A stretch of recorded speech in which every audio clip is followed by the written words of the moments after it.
In 1662, Jamaica was still being run by General D'Oyly, for the simple reason that he was the only person who had neither abandoned the job of governor nor died on it.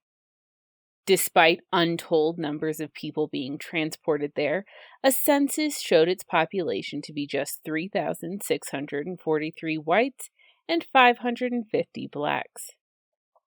And it had become, with D'Oyly's acceptance, one of the two main pirate bases in the Western Hemisphere. You're listening to Rejects and Revolutionaries with Sarah Tinsolvola, a podcast tracing the origins of America from the Tudor era to the 20th century. Since the Providence Island series, most of our discussions of the West Indies have revolved around Barbados's affluent, deliberately laid-back population. And it's been easy to forget, amidst discussions of things like the turkey rule, that for the Caribbean at large, that wasn't the norm. Though plenty of colonies were trying to follow its lead, Barbados stood alone as a place of real prosperity and relative peace. Yes, there was conflict. Yes, there was slavery. Yes, there was poverty. But there was also a reason that people pushed out of Barbados didn't just pack their bags and move somewhere else. It's been easy to forget that in a very real way, the story of Providence Island was not just relatively recent, but was also far closer to the common realities of life in the West Indies than that of Barbados. When reading about the Caribbean of the 17th century, you frequently hear it referred to as having been something of a Wild West, and the phrase "no peace beyond the line" has come to be emblematic of the region at the time.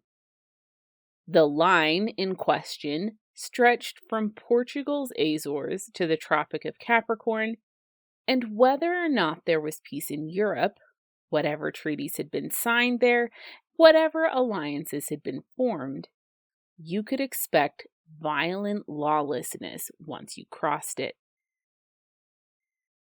And of all the English islands, the one that best illustrated this reality was Jamaica. Barbados's rolling hills were tamed, covered in sugar plantations, and dotted with houses that had by now been engineered to deal with the heat effectively. Jamaica, on the other hand, had wild mountains and jungles, all fraught with danger. Groups of runaway slaves called Maroons controlled the center of the island, an area called Cockpit Country, and had done so since the Spanish had been in control. Even today, this is considered the most inhospitable region in Jamaica, with steep, densely packed hills formed by limestone and covered in rainforest. Its caves, rivers, streams, ponds, and thick foliage made it almost impossible to fight against the people who lived there, and that made the area a perfect place for Maroons to build their society. They lived in huts which were little more than 4 walls built into a hillside and topped with a thatched roof. And they raised chickens, cattle, and pigs, grew plantains, corn, and yams, and made full use of their natural surroundings by hunting. Their language and culture were a mix of African ones, Spanish, and English, and the roughness of their surroundings was reflected in a roughness of interpersonal interactions. Polygamy, prostitution, and abuse of women were all common, and children died regularly enough that they were treated as being fundamentally expendable. But it was free, and at night, Maroons could even travel into the places inhabited by Europeans to free other slaves and get extra supplies. There was logic and structure to their society, but from the English point of view, they were a mysterious, lurking threat, impossible to understand, impossible to control, and willing to use violence. D'Oyly had managed to form a temporary alliance with the Maroons, which enabled him to fully kick out the Spanish guerrillas who tried to stay there. But after that was done, the Maroons had also turned on the English and now killed any white person who tried crossing their borders.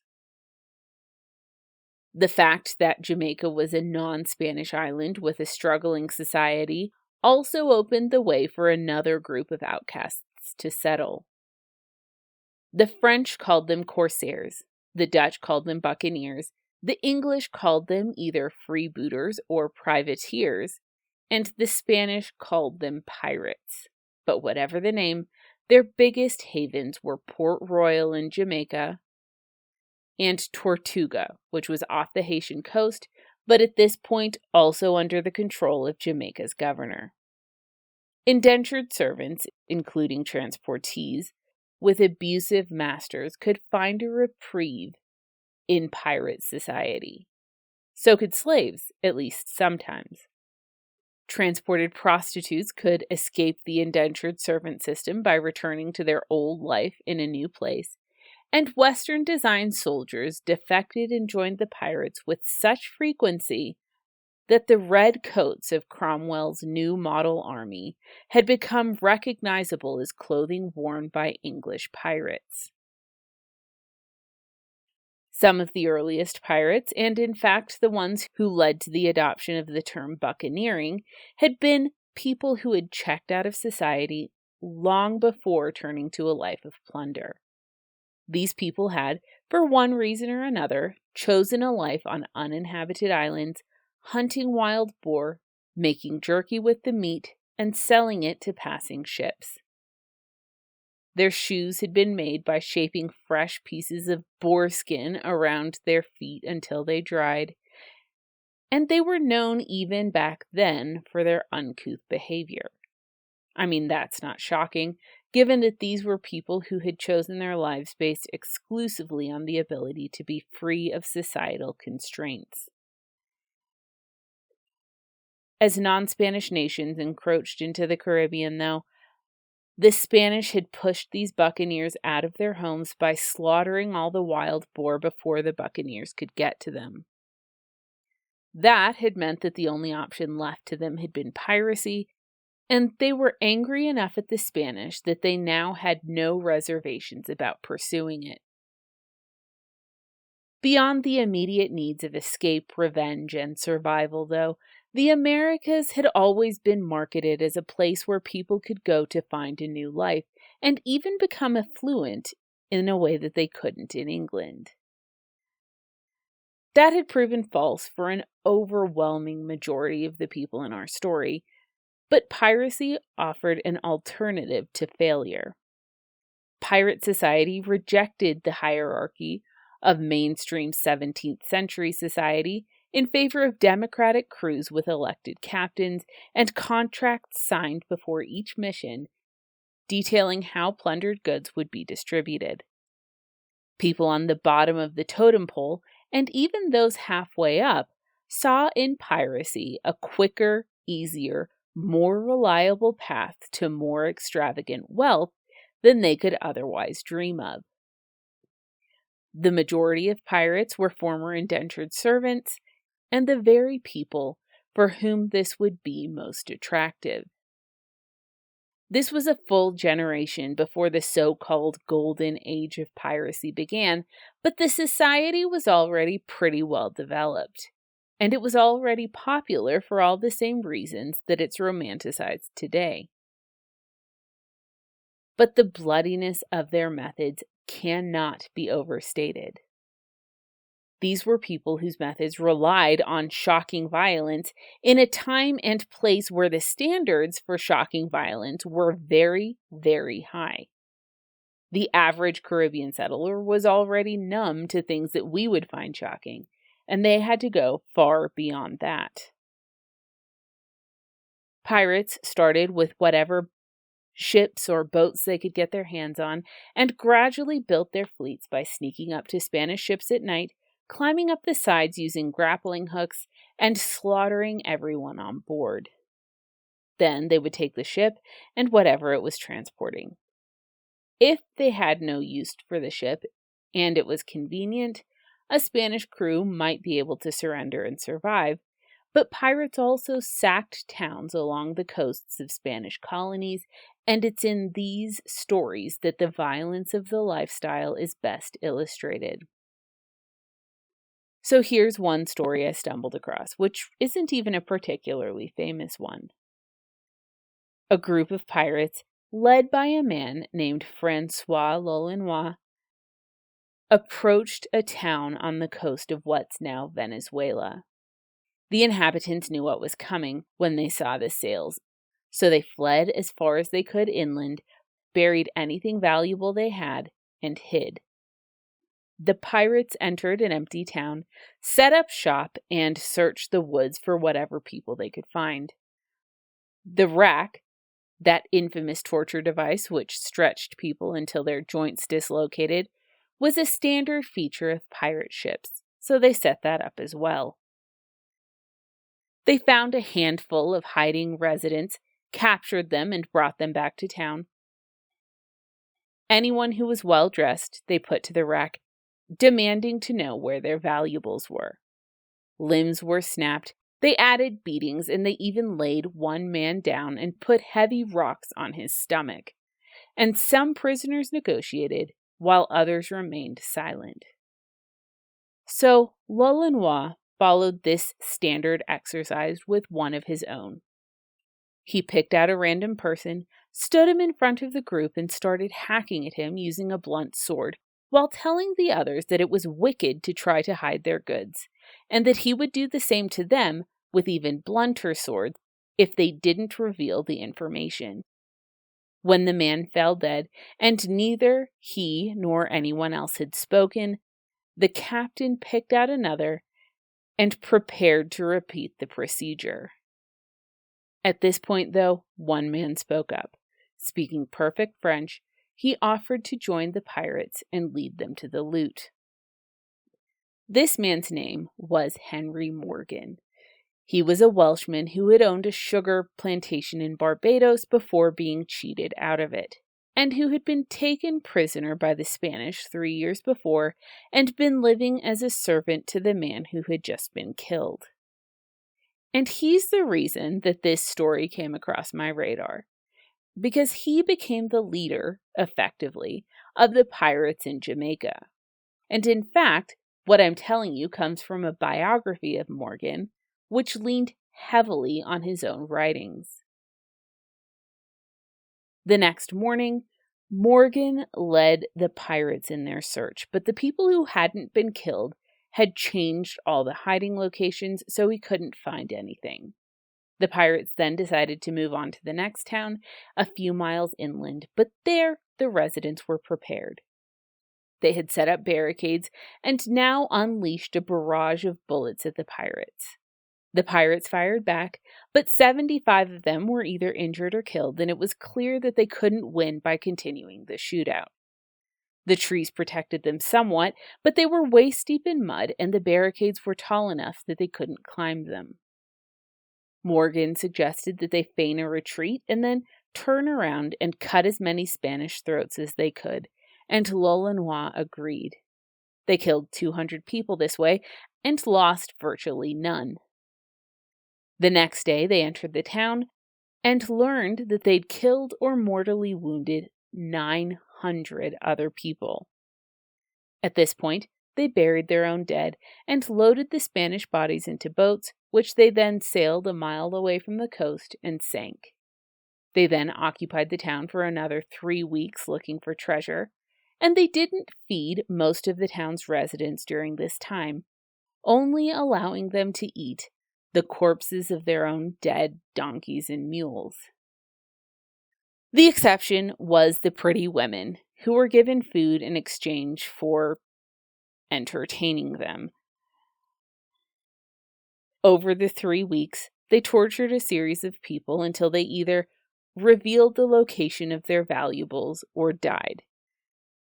For the people who genuinely didn't have anything, the only option was death. And at the end of the 3 weeks, they threatened to burn down the town if they weren't given 10,000 additional pieces of eight within 48 hours. The money wasn't produced in time, so the town was burned. The surviving inhabitants begged them to put out the fire, promising to collect the money, but it was too late. The town burned, and the pirates left, taking with them their loot, including slaves. On the way back to their ships, they stopped by the original town and made a similar ultimatum. And in case anyone still doubted them, they looted the church. The town's residents agreed to give them not just the 8,000 demanded, but 20,000 plus 500 oxen if the pirates would promise to leave without hurting anyone else. The pirates agreed and left, but 3 days later they returned, saying they needed a pilot to help them navigate safely through the nearby waters, and the townspeople complied. Because Morgan had facilitated their victory, when it came time to distribute the loot, they agreed to give him an officer's share. And then, because they had no idea what the jewels were worth, he was able to take his entire share in jewelry and made even more money than his colleagues realized. With everything distributed, they sailed to Tortuga to sell it and spend the money. The slaves would end up in the English and French colonies, and that was a pretty standard way for colonists in those areas to get slaves. If you remember, most of the Africans in the English Americas before 1652 had been brought by pirates to initially befuddled colonists. Providence Island in the 1630s and Barbados in the 1640s had been the first two colonies to intentionally import slaves, and the rest was simply a matter of pirates needing to sell their loot and colonists who wanted to support their attacks on Spain buying them. And with everything sold, the pirates went on to spend everything that they had taken over the course of a few weeks. This type of spending sent lots of money into Jamaica and Tortuga in the early years, and those colonies quickly learned to cater to every type of vice imaginable. Morgan was able to increase his earnings from the trip even more because he was actually good at gambling, but most of his colleagues were soon penniless again. In one story, a pirate bought a barrel of wine and forced every passerby to drink some. In another, a group bought a barrel of wine and used it to drench women passing by. In another story, a pirate wanted to marry one of Tortuga's prostitutes, and when he found her with someone else, he murdered them both a couple days later. Morgan was one of those pirates who was careful with his money, but most of his companions had soon spent everything. With that done, they were ready to go on another voyage, and Morgan eagerly joined them. They had killed well over 1,000 people for money which they then simply wasted. Morgan liked the life, though, and stayed with the crew until L'Olonois's death, and then he went out on his own.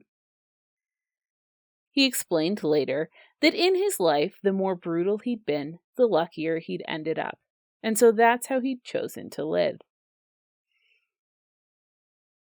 Though L'Olonois had a reputation for being more intense than the average, nothing I described above was particularly out of the ordinary, except the hacking to death of random people. That was L'Olonois's personal tactic, but other pirates had individual tactics of their own.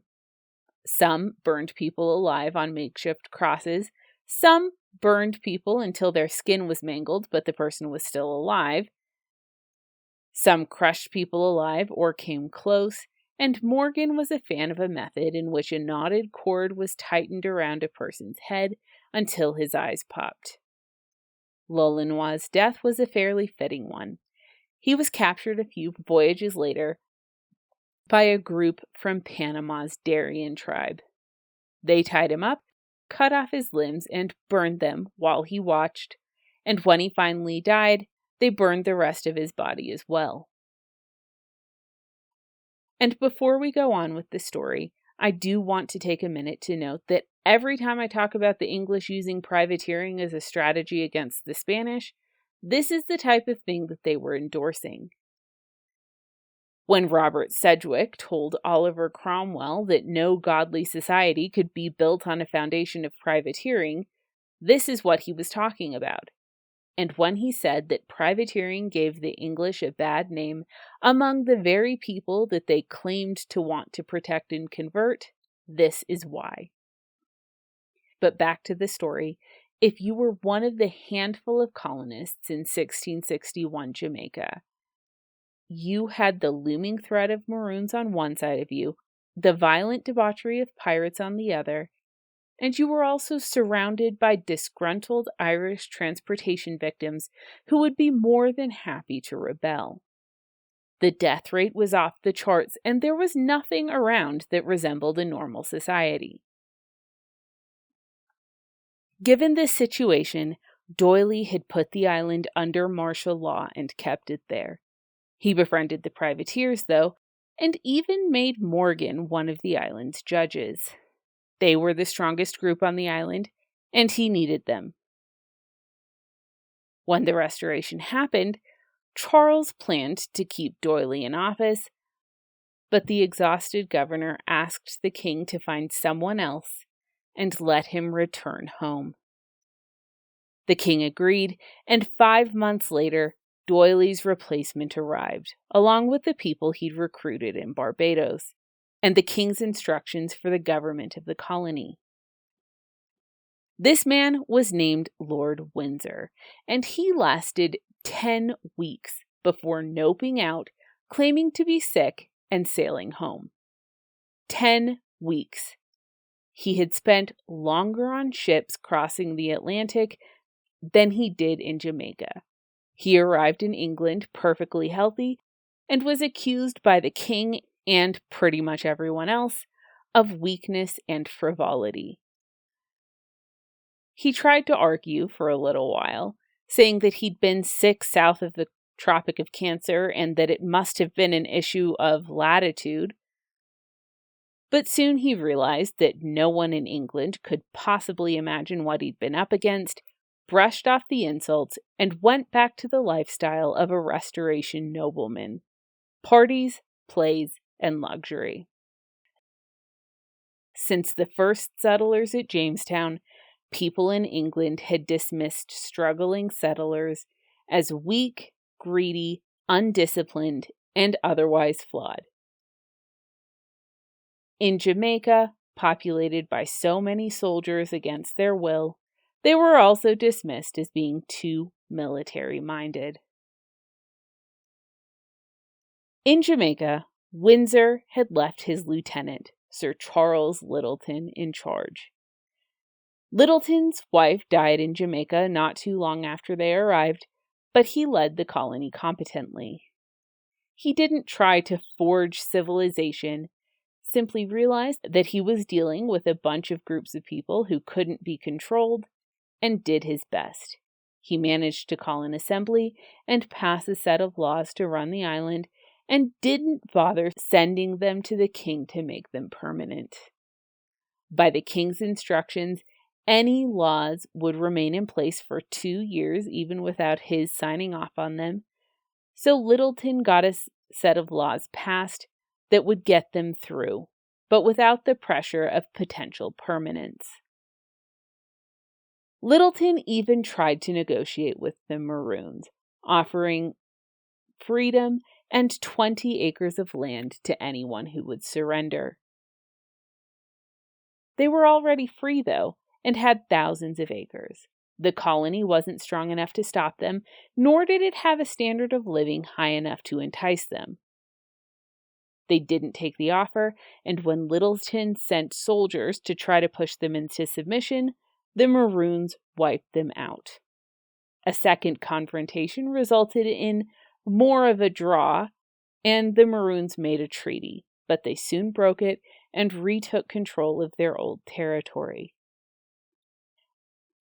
After Littleton had been acting as de facto governor for 2 years, Modiford arrived in Jamaica and relieved him, bringing 800 settlers and a new set of government instructions. Modiford's instructions expanded on those given to Windsor, such as freeing Jamaica from its designated 5% export duty for 21 more years. They also ordered him to kick the pirates out of Jamaica because England had finally made peace with Spain, and Charles didn't want privateer actions to jeopardize that. The privateers were way stronger than American colonists, though, and they outnumbered them, and the only money Jamaica managed to bring in came from the pirates. And on a personal level, Modiford was friends with Morgan from their Barbados days, and he had been one of the Providence Island colonists before moving to Jamaica. Providence Island's stated purpose was to act as a privateering base to weaken the Spanish, and in this context, it's not surprising that Modiford had so heartily supported the Western design. So Modiford quickly, and by quickly I mean within 2 weeks, revised his strategy of actually trying to follow these orders. Even more than that, England's peace with Spain had come at the same time as war with the Dutch, and England wasn't going to send any ships to protect Jamaica from its enemy. In the war, the Dutch would take St. Kitts, Suriname, and Montserrat, and privateers were the only reason that Jamaica didn't follow. So instead of stopping the privateers, Modiford actually ended up working with them and helping them to refine their organization methods. He kept Morgan in his place of leadership, and the king knighted him. Modiford's time as governor of Jamaica was incredibly important for the colony. He oversaw its transition from being what I've been describing to being an actually stable colony, poised to overtake Barbados in prestige and prosperity. Jamaica would never hit Barbados's peak, but it would remain economically stable for much longer than its rival. He introduced not just sugar, but also allspice and cocoa, as well as salt production, to form the colony's economic foundation. And with this, Jamaica would remain more economically stable than Barbados, which had already reached the height of its importance to the empire. He was so successful in improving Jamaica that he was made a baronet. It was a transformation which marked a broader transition into an era in which England was ascending in global importance, while Spain's dominance waned. Modiford's time in office was remembered as a borderline tyrannical one in Jamaica, though. His leadership style became evident when he called the colony's first assembly, which would have lasting effects. Littleton's laws had expired after 2 years, so Jamaica's government was once again a blank slate. Modiford didn't work with the colony's previous leadership, though. He simply replaced the governor's council with his own friends and family. People who had lived in Jamaica through its darkest days resented being pushed aside at the very moment that things were stabilizing. And true to the island's nature, this resentment turned into violent conflict. When the assembly met and tried to figure out the power balance between the elected lower house and the governor's council, one elected official killed a member of the council, and Modiford dismissed the meeting. The next time Modiford called an assembly, he had to dismiss it again to prevent something similar from happening. Modiford never convened another assembly, and he ruled alone, advised only by his friends and family. He had as much Caribbean experience as anybody, but this still earned him a huge amount of hostility. One man named Thomas Lynch complained to Charles's Privy Council that Modiford would have none to shine in this hemisphere but himself and his son, while others said that despite his avowed anti-monarchical principles, he is the openest atheist and most professed immoral liver in the world. Some people were even angry enough to leave.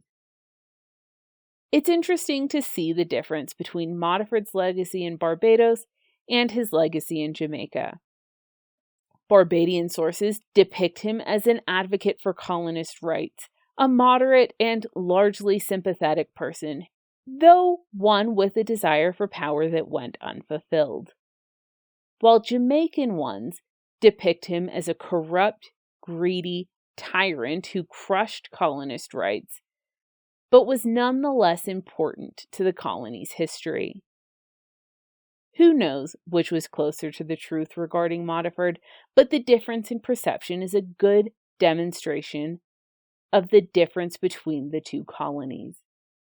Jamaica's anarchy couldn't be controlled by Barbadian politics, and Modiford had plenty of experience with both extremes.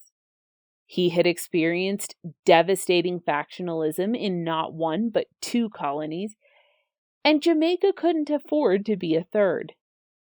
Democracy was risky, even if Modiford valued it. And even if he didn't value democracy at all, and even if he was governed by a pure desire for power, advocating planter rights was the way to get it in Barbados, and quashing them was necessary for survival in Jamaica. I think most likely that Modiford was the person he needed to be at any given moment, and that decades of experience had taught him to be that way. But whatever the truth of Modiford's character, Jamaica's stabilization was another step toward England's ascendance as an empire. And next week, we'll get another glimpse of that empire building as we look into the effects of the Third Anglo-Dutch War in the West Indies. Just a reminder about Intelligent Speech. You have until May 15th to get tickets for $18 instead of $30 if you use the promo code R&R. And the event will be held on June 25th online. Information will be in the episode description. And I have a request that I've never made, which is if you enjoy this podcast, I would really appreciate if you would rate and review it on whatever podcast app you use. You have no idea how much reviews make a podcaster's day. Thank you, and I will see you next episode.